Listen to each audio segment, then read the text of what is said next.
guys, welcome back to Primal, back to Primal YouTube TV channel and Facebook page. Hope you're all doing really well. Hope you've managed to incorporate some of the suggestions that have been made on this page, and for more visit www.facebook.com/backtoprimal. Go and check out the videos, posts, share the page. Also youtube.com/itsyourhealthuk, or search Back to Primal and find the YouTube channel. Apologies for the wind. If it's noisy and I need to re-record this, I will do. What I'd like to talk to you today is talk to you about postural correction. Postural correction is a huge topic.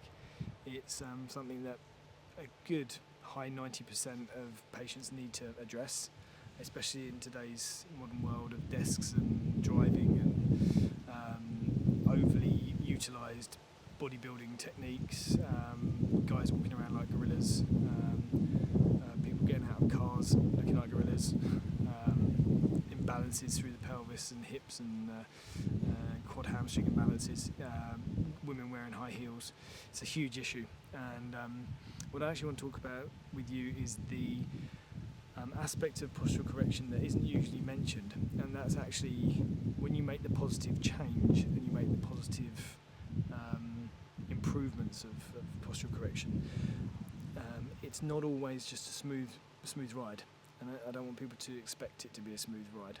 It's one where, as you improve, you'll get the physical change, you'll start to feel better, but then probably further down the line, a little bit down the road, you often hit blocks, you hit obstacles, and those blocks and obstacles, depending on how great an improvement you have to make, can actually feel like you've almost stepped back from where you first started. So first off, let's take, for example, the upper thoracic and neck imbalances of a desk worker, the classic forward head, leaning forward in such a position. As this improves, as you're given exercise, you follow an exercise protocol to improve the head position and bring the head back into this more upright plumb line position. You will often find that in the upper thoracic region here, you'll get a lot of stiffness. You can get aching across that area. You can get almost blocking of movement, and I've definitely had this suggested to me by patients and also fellow Czech practitioners who have gone through postural correction, and what they think is all of a sudden, oh, I've got pain there, what's going on, what have I done? And in a lot of cases they've done nothing. This is just the body having to correct. It's the body hitting blocks in the facet joints in that area. It's tensions in the muscle that need to be massaged out, ironed out, stretched out, and it's quite normal. So all this may mean is at that time is that you have to go and see a good physical therapist, a good massage therapist, osteopath,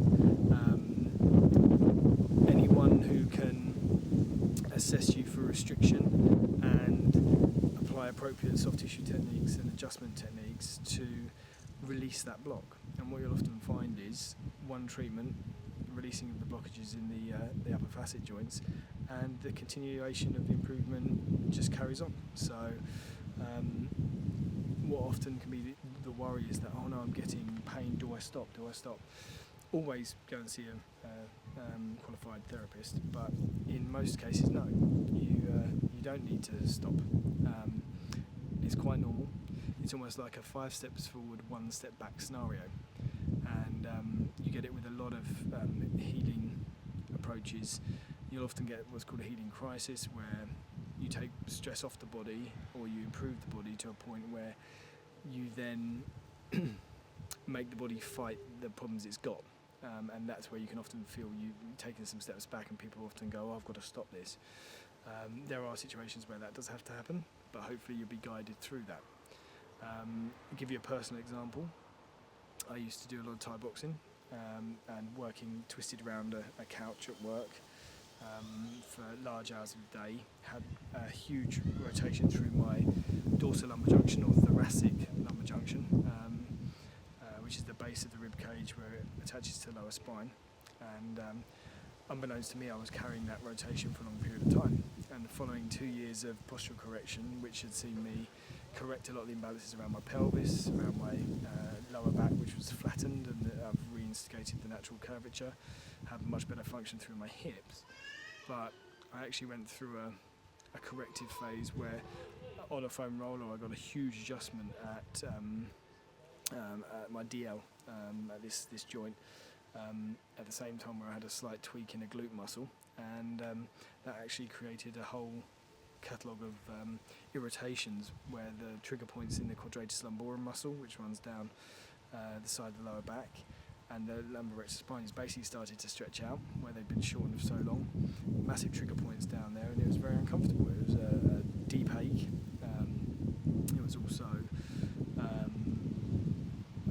some weakness around an old ligament injury in my lower back from when I didn't know how to train properly, and that probably took a good 3-4 months to ease through.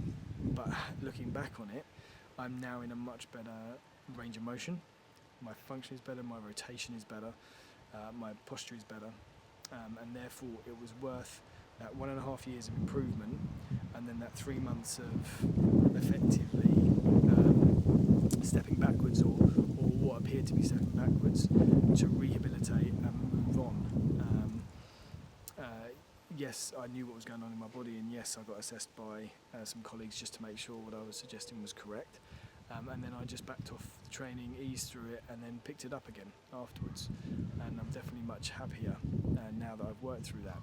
So the purpose of this blog is to just say, if you're doing postural correction, do not expect miracles over a short period of time. The longer you've had the problem, the longer it takes to correct it, and the more obstacles you're going to hit along the way, because as you correct one thing, a possible underlying problem could rear its ugly head, and then that will have to be dealt with. So don't necessarily say to your osteopath or your physical therapist or doctor, why is this happening? I was doing so well, why is this going back?